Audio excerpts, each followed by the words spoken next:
Welcome to the Zacks Roundtable Review, a discussion of current events affecting investors as well as other topics of financial interest, featuring the analysts and editors of Zacks.com.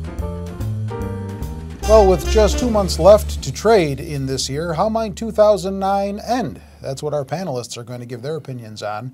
Editor-at-Large Steve Reitmeister. New addition to our panel, Zacks Director of Equity Research Shiraz Mian, and of course our top technician, Kevin Matris. And so what we're really asking here is, where's the market going to end by the end of this year? Yeah, we've had such a run, and it's hard to say that the primary trend has changed, meaning that we are, in the starts of a bull market, and that's mostly upside bias. However, I'm a little disappointed at the reaction this earnings season, meaning if I take a look at the earnings numbers versus expectation, and even on the sales side of the equation, a little better than we expected for most companies, that you would have thought that we would have made a little more headway by this time, especially with some of the headline earnings beats that are out there. And yet we keep stalling out at 10,000, and we've gotten just a little bit above, but it keeps failing and keeps coming under. And just as we speak, we had a nice bullish start to this Monday, right. And before I came down, the market was down almost 1% yet again. So that's a 2% turnaround in a very short period of time. So, so it has me thinking, why is it stalling out here?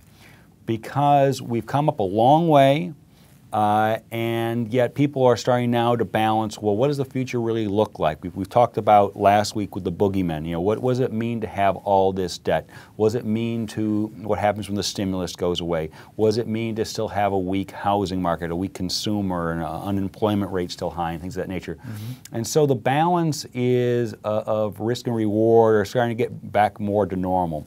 And I think people are having a hard time saying a reason for the market to race higher this time. So my end of the year story is I think we're going to end up right around 10,000. I think we're going to just be sticking in a trading range here for a while until there's greater proof that boogeymen abate and that the earnings and the economic recovery continue. All right. Shiraz, welcome, by the way, to this this esoteric group that we have going here at Zacks. You'll have fun, believe me. You may not be able to tell by this first one, but you'll have fun here. And you'll feel right at home, not in the too distant future. So what do you think about this market? What do you make of what's going on here? I don't disagree entirely with what Steve mentioned, that in the face of such strong earnings, the market didn't really get the direction above 10,000 that many of us were expecting.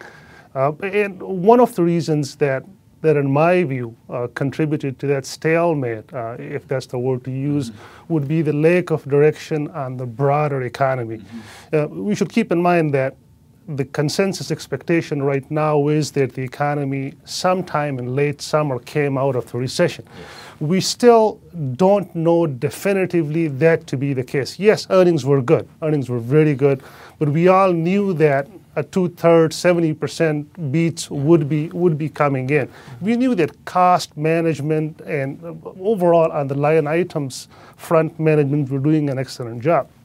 10% of the workforce is out looking for a job, so we knew that managements were doing a good job in controlling costs. We haven't seen evidence that the economic expansion that the economists have been promising is showing up. The transports were kind of lackluster. Later this week, we should have the first read on the GDP numbers, which in my view would be a key economic number for the market going forward. Right. And if we get clarity on the economy front, the consensus view is for something north of 3%. If we get that, I would see a clear upward direction for the Dow above 10,000. All right, and you bring up a good point. And by the way, I want to remind everybody that this week that they're referring to is the week of October the 26th. GDP numbers coming in on Friday, though, could be a little bit skewed because of all the government programs that it's going to encompass in that particular reporting period. That's true. The consensus numbers right now are for like 3.2, 3.3 percentage points. As long as the market is able to get those numbers, that would give enough comfort for the market to go to the next level. If we get underneath 3%, I think that'll spook the markets, and we may have the Dow pulling back. All right. Kevin brought pictures with him today. Got pictures.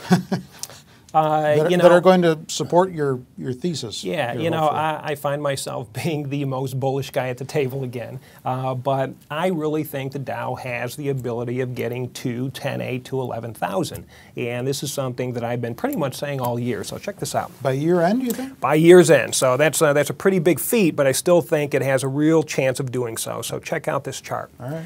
If you look at the Dow, you can see that you have a lot of support areas which have turned into resistance. That first line comes in right around 13,000. And you'll see that once it penetrated that 13,000 support, it came back up to retest the underside of that support, which became resistance. Once it was turned away from that resistance area, it started to move back down. That second line comes in right around 12,000. Once again, you penetrated 12,000. Interestingly enough, you also took out the 200-day moving average, which was extremely technically significant. Then you saw the market once again make a move to the underside of the 200-day moving average, and it got very close to that broken support, which once again turned into resistance. Then you saw the market right around that 10A to 11 area. You saw it try to put in a base, but then you saw the market absolutely plunge through that area, never really made a return move, and there was a very race to the bottom, if you will. So right now you can see that we have had a very nice uptrend, and the uptrend started, of course, once we hit bottom in March. We've had a very nice trend of improvement in the economy. But I believe since that 10A to 11 area has never been tested, it almost seems the market is intent at being able to once again retest that area. And one thing I want to point out too, all of these shorter term moving averages are now turning up. And you can see that if you were to, let's say, move forward, use your imagination, probably that 200-day moving average is going to be right around 10.8 to 11,000 by year's end. And it's almost as if that is acting like a magnet for the market to try to hit. So I think that is a reasonable target by year's end. So you're not in the camp that sees any significant downside here? You know, I reserve the right to change my mind. But right now, it just seems as if, today notwithstanding, it seems as if the market wants to try and press higher. You know, he's the only guy that brings these charts in. When he's done with this blur of charts, you still say, well, what's the market going to do? Right, well, but that's a market technician for you, and that's their view of things. And there's there's few better than Kevin. Doesn't make any sense to me, but I think that and that's why we rely on him. Right, but I got to say, you go back to the end of last year, we were making our 2009 predictions. He's the most on target. I tip my hat. So. All right. So Shiraz, how might you be investing in this environment now, between now and the end of the year? I would put myself as a cautiously optimistic with respect to the outlook, given the gains that the market has had till now, and looking at the extent of uncertainties that we're all faced with. I would be looking for more conservative, relatively safe investments, which means large cap versus small and mid cap. I'm also more in the cyclical, so basic materials. I like the Lubrizol, the specialty chemical. I like Freeport McMoran on the base metal side. I also like Joy Global, again on the manufacturing kind of cyclical side. My investment trend is more international, more benefiting from weakness in the dollar than growth domestic. So large cap, dividend paying, exposed to dollar weakness. Those are kind of the broad themes for me. Makes sense. What about you, Kevin? You know, I'm trying to focus in on the best sectors and the best industry first, trying to do kind of like a top-down analysis. I would say my main areas of focus are conglomerates, consumer staples, tech, of course, construction, and then utilities and telecom. While I do think we're going to go higher, I really think there are going to be some definite winners and losers. You know, it's not going to be the cakewalk like we saw over the last couple of months. If you were to look at my aggressive stance, I would say tech and heavy construction is probably more in that camp. Apple, of course, that's the big name, so some people may think is that really aggressive. But I think that Apple is a leader in that space, and I think it's going to continue to be a pace setter in that group. As for heavy construction, I would say by and far my absolute favorite pick is Chicago Bridge and Iron. I think that is going to be leader in this space. And not only is it participating in the heavy construction area, it also has a lot of overseas exposure, and it's also benefiting from the resurgence in energy prices and all of this stuff. So that is a very aggressive pick, and I like that stock. As for the more conservative bent, I do believe that that as we move higher, you are going to have some more conservative picks in your portfolio, and that's where the utilities and I think the telecoms come into play.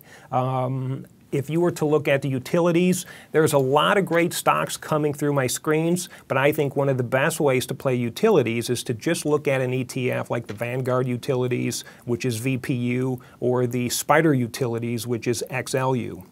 As for the telecom, I think telecom is a very interesting place. It's really been overlooked as of late, but there's going to be a lot of stimulus money going into that area. So if you're looking at telecom, wireless, internet infrastructure, and this kind of thing, I think those are great places to be. And a couple of specific stocks that are popping through my screens is Adtran, Plantronics, Synoverse, or if you want, you can also play the entire group through an ETF like IYZ. But I think if you focus in on the best groups, I think you'll be okay pretty much no matter what happens in this market. All right, I want to quickly get Steve in here with the same question.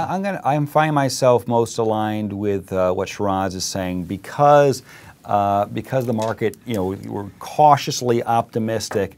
During those times, there's a little bit of a flight to quality. That's why the larger cap names, I think, are going to outperform a little bit here.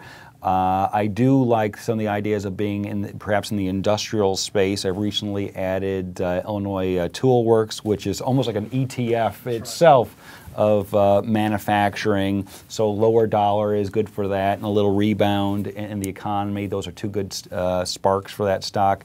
Also, I'm still a fan of Target, which has done fairly well in a down economy, given that it is still a discounter, but it has a little more discretionary products than some of the others. So here again, as the economy continues to emerge, that people will buy more housewares, more frames, for their pictures and things of that nature.